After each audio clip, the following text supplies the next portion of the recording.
femeninos, los personajes, digamos, desgraciados tienen más punta que los felices?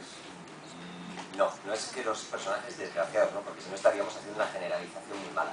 Sí que es verdad que a mí personalmente me gustan los personajes femeninos para los libros. Y voy a explicar por qué. Y empezar así, ya me estás metiendo en el primer jardín. Voy a ver cómo explico esto sin liarme, ¿vale? Y sin liarme, claro. Vale. A nivel racional, a nivel intelectual, hombres y mujeres somos exactamente iguales. Eso no lo discute nadie, y el que lo discuta es un zote, ¿vale? Es decir, hay hombres listos, hay mujeres listas, hay hombres tontos, hay mujeres tontas, hombres buenos, mujeres buenas, hombres malos, mujeres malas. Eso está todo claro. A nivel irracional, a nivel emocional, a nivel impulsivo, a un nivel más subliminal, hombres y mujeres afortunadamente somos extraordinariamente distintos. Y eso se refleja, por ejemplo, en la manera que tenemos habitualmente, y ahora estoy haciendo una generalización de trazo grueso, la manera que tenemos habitualmente de resolver problemas. Tú y yo, hombres, estamos genéticamente programados para ser cazadores de mamuts. ¿Vemos un problema? Mamut, mamut, mamut, vamos a por el problema. Y nos enfrentamos habitualmente y nos damos de frente con él, lo empujamos. Habitualmente el pensamiento femenino es más lateral. Es un pensamiento de aquí hay un problema, bueno, pues le doy una vuelta, lo levanto por este lado, lo levanto por este otro lado, le doy otra vuelta, le doy otra vuelta. A veces le dais demasiadas vueltas a las cosas. Pero al final lo que tenemos es dos maneras distintas de resolver problemas. Una como más directa y otra como más lateral. Estoy haciendo generalizaciones, por supuesto. Hay hombres y mujeres que lo hacen de otra manera, ¿no? Pero es la norma general. Y entonces, para una historia como un thriller, para una historia como La ladrona de huesos, a mí me interesaba muchísimo más un personaje femenino que enfrentándose a problemas aparentemente irresolubles, en vez de embestirlos como un Miura, lo que hace es coger el problema, empezar a darle vueltas, y aquello que aparentemente era imposible, de repente tiene solución. Por eso era tan importante que fuese un personaje femenino, y por eso me gustaba escribirlo, pero tiene un problema. Y el problema es que yo tengo que conseguir crear un personaje femenino que sea de verdad, es decir, que piense, que actúa, que siente y que se comporte como una mujer.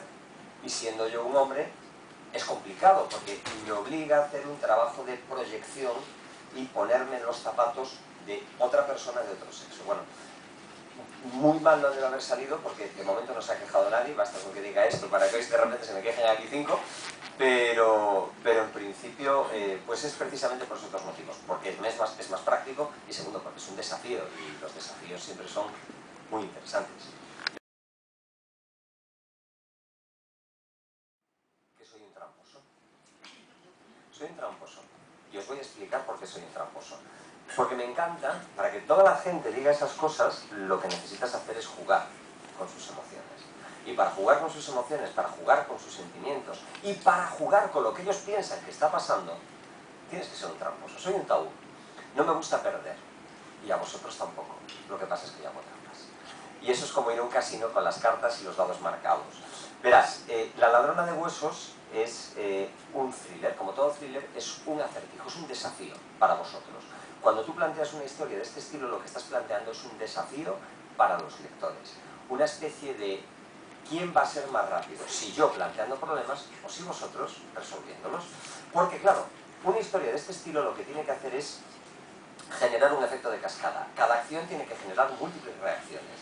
Cada liberación de la información tiene que generar otras informaciones que a su vez tienen que hacer un efecto dominó. Todo esto solo lo consigues con una buena planificación. Y todo esto solo lo consigues haciendo trampas. Porque una de las cosas que se hace, por ejemplo, no os voy a contar todos mis trucos porque ningún buen tramposo revela todas sus cartas, pero todo esto se consigue, por ejemplo, utilizando herramientas narrativas que van a hacer que vosotros os quedéis enganchados. Eso que dices, que no puedes parar de leer, bueno, pues eso es básicamente una serie de técnicas y recursos como por ejemplo el cliffhanger. ¿Sabéis lo que es el cliffhanger? ¿Os suena? Vale, quien no lo sepa, se lo explico. Es un capítulo en el que estamos tú y yo hablando y de repente se ve como lentamente abre una caja en la que hay algo que te va a... y ahí se corta el capítulo. ¿Que te va a qué? ¿Que te va a qué, Loureiro? No me dejes así. Y de repente el siguiente capítulo empieza con estas dos amables personas que están sentadas en primera fila, que realmente lo que tienen es una bolsa llena de dinamita a su lado y un temporizador, porque van a, y cuando voy a explicar qué es lo que van a hacer, cortamos a seco y nos volvemos a lo siguiente, a lo anterior, que era lo que estábamos hablando. Jugar con las expectativas es una manera de mantener el ritmo. Jugar con las piezas que tenéis dentro de vuestra cabeza es utilizar un truco, porque somos hijos de la generación audiovisual. Todos vosotros, me permitís que os tutee, todos vosotros sois hijos de la generación audiovisual. Habéis crecido merendando delante de la tele, habéis crecido viendo cine. Y eso hace que tengáis un montón de resortes en vuestra cabeza que yo, como soy un tramposo, voy a utilizar sin ningún respeto y ningún decoro. Os voy a poner un ejemplo. Vamos a hacer una cosa, me encantan los juegos. Yo os voy a contar una escena, ¿vale? A ver qué escena veis vosotros. Un cuarto de baño, ¿de acuerdo? Cuarto de baño, la ducha está abierta, la cortina está corrida, el agua sale tan caliente que las nubes de vapor están condensándose en pequeñas gotas que van resbalando por los azulejos. Al otro lado de la cortina corrida se ve la figura, una silueta femenina que se está duchando. Y de repente, en primer plano, se ve un puñal que se va acercando. Sé la música que está sonando en vuestra cabeza en este momento. Vale, ¿os dais cuenta cómo, contando una escena, he sido capaz de que casi todos o la mayoría de vosotros evocaseis el mismo sitio? ¿Lo he hecho porque soy mago? No, lo he hecho porque estoy utilizando las piezas que están en vuestra cabeza. Porque cuando Benito Pérez Galdós describe los episodios nacionales y escribe Trafalgar, el pobre las pasa canutas para explicar lo que es estar a bordo de un barco de madera al cual están lanzando pelotas de hierro desde otro barco de madera. Pero sin embargo vosotros ya habéis sido piratas del Caribe, habéis subido en Master and Commander, y los que tengáis más años recordaréis las películas de Errol Flynn, cuando Errol Flynn era un pirata extraordinariamente limpio, con una dentadura perfecta para ser un pirata. Fíjate cómo de repente, una vez más, estoy haciendo trampas. Entonces, para contar todo esto de me enganchó desde el principio y en vilo hasta el final, bla bla bla, la explicación es muy fácil. Soy un extraordinario tramposo y me encanta hacer los trampas. Y además hay un atraco. Sí, o sea, quiero decir, es la historia de un robo, pero tiene que haber mucho más detrás. En el fondo es que no me gusta, las palabras cuando se usan mucho se gastan, ¿vale? Y pierden magia, pierden su significado, pero es que realmente es una historia de empoderamiento femenino.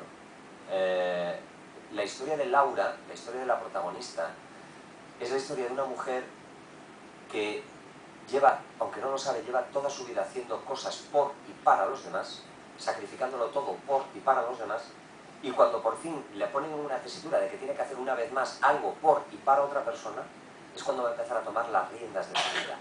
Y es una historia que me apetecía mucho descubrir y escribir.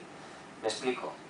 Sabéis, los que lo habéis leído y lo que no os lo explico, La ladrona de huesos empieza una fría noche de mayo en Pedrafita do Cebreiro, que es ese pueblecito en lo alto de las montañas donde el camino francés entra en Galicia. Ya solo quedan 7 etapas para llegar a Santiago.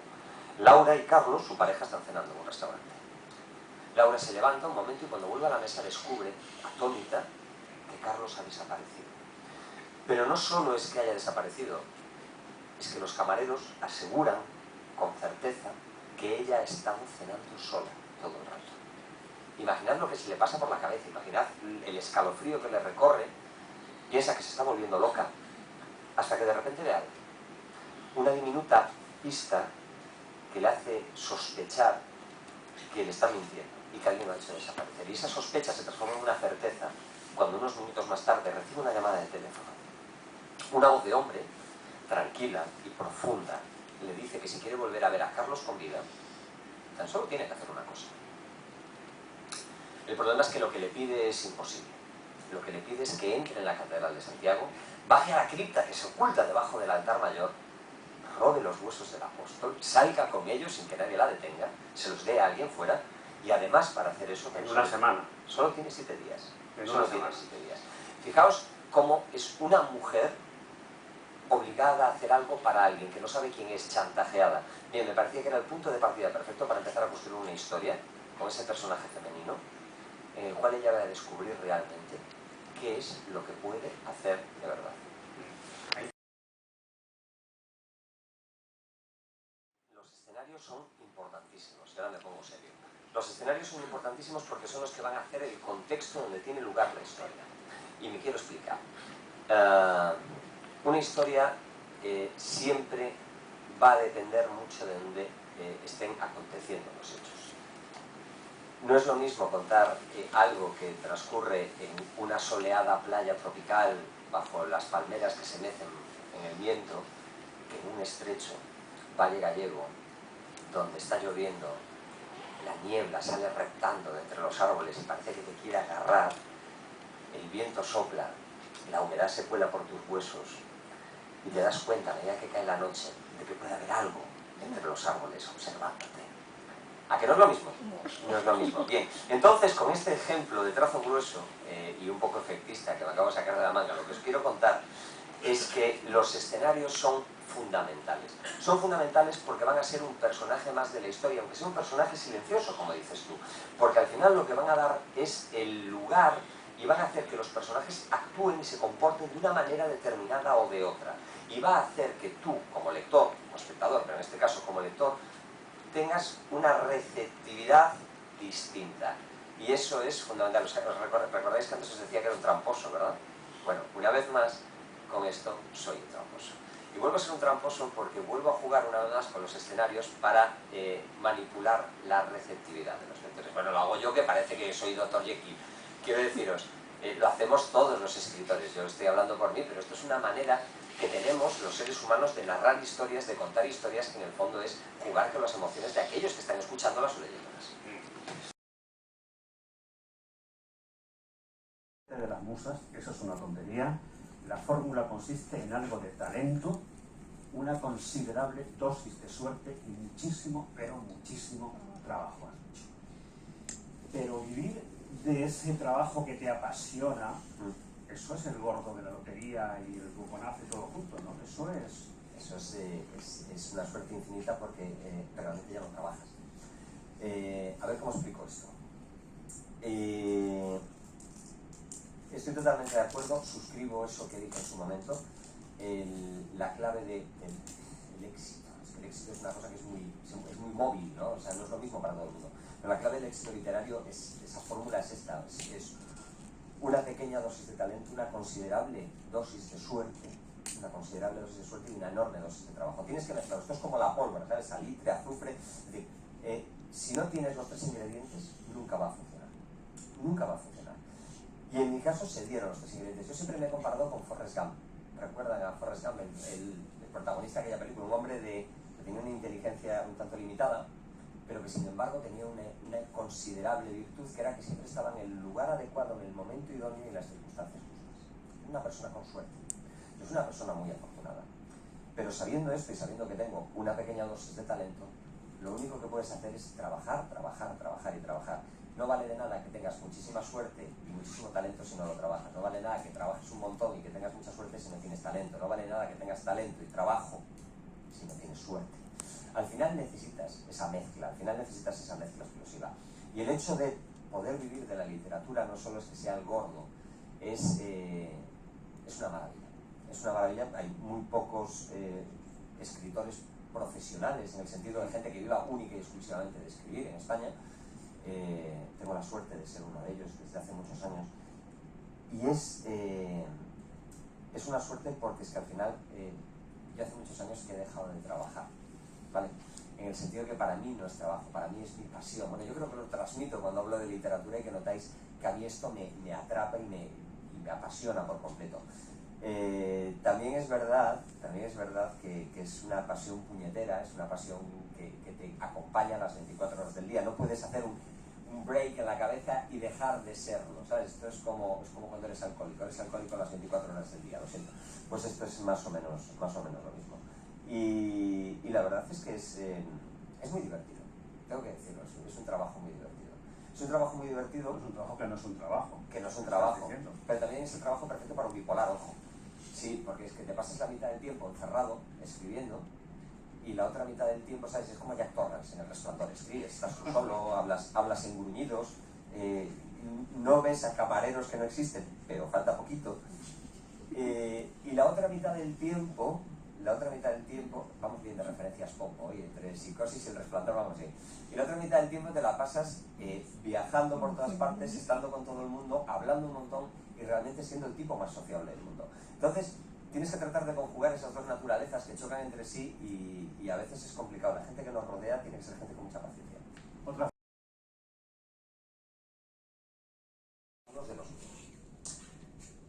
Uno de ellos es que antes de escribir yo necesito hacer la transición de estar hablando a estar escribiendo. No organizamos las ideas de la misma manera cuando estamos hablando que cuando estamos escribiendo. Nuestras estructuras narrativas cambian por completo. Entonces, para hacer eso, yo lo que hago es hacer dedos. Empiezo a teclear para ir calentando, y lo que se va tecleando es lo primero que se te pasa por la cabeza. Normalmente, muchas veces lo haces con la mente en blanco, simplemente es cuando lees después lo que has escrito, da miedo. Da miedo. De hecho, recuerdo alguna vez he compartido notas en este estilo con Juan Gómez Jurado y nos hemos preocupado profundamente el uno del otro de nuestras saludes mentales respectivas. Después tengo otra manía, que esto no sé si debería confesarlo. Esto es un toque de libro, o sea, soy incapaz de terminar una jornada de trabajo si no es con una palabra que termine con la letra A. ¿Vale? Y si no encuentro una palabra que termine con la letra A, en ese párrafo tengo que escribir otro párrafo hasta que termine con la letra A. Y si no, seguiré, y por eso este libro, la última palabra es cerradura, que termina en A. Y se darán cuenta que es una cosa que se repite con mucha frecuencia en todo lo que hago. No es bueno, es preocupante. Sí, claro, pero es preocupante. Hay muchas más manías, hay gente que tiene manías mucho peores que yo. Yo escribo en mi estudio. Es un espacio abierto, es como una especie de loft abierto, no hay tabiques, tiré todos los tabiques y son pues paredes rodeado de más de 4.000 libros y una mesa en medio. Y en esa mesa en medio es donde yo trabajo con dos pantallas, porque yo trabajo con dos pantallas, donde tengo el texto y donde tengo la documentación, una pizarra al fondo, que es lo que me permite tener el hilo de la historia, y una mesa lateral enorme, cubierta de toda la documentación que voy consultando y todas las notas que voy haciendo. O sea, soy como una especie de pequeño hombre orquesta porque es la única manera que conozco de trabajar. Y poco más. Bueno, sí, en ocasiones... No, también. No, en ocasiones cuando necesito concentración de verdad, hago una cosa, me busco generarme ruido blanco. ¿Y cómo lo hago? Cojo una canción instrumental y la pongo en bucle, una y otra vez, mientras estoy escribiendo la misma canción una y otra vez, instrumental, música clásica habitualmente. Eso hace que al final no la escuches, no la oyes. Entonces, como no la oyes porque estás generando una especie de ruido blanco, lo que estás haciendo es anular uno de tus sentidos. Y cuando anulas uno de tus sentidos, ¿qué es lo que consigues? Potenciar el resto. Con lo cual, al final, eres capaz de generar un estado de concentración, es una especie, es una versión cutre, salchichera y mal ejecutada de un ejercicio zen de concentración, pero que a mí me funciona. Y estas son las confesables.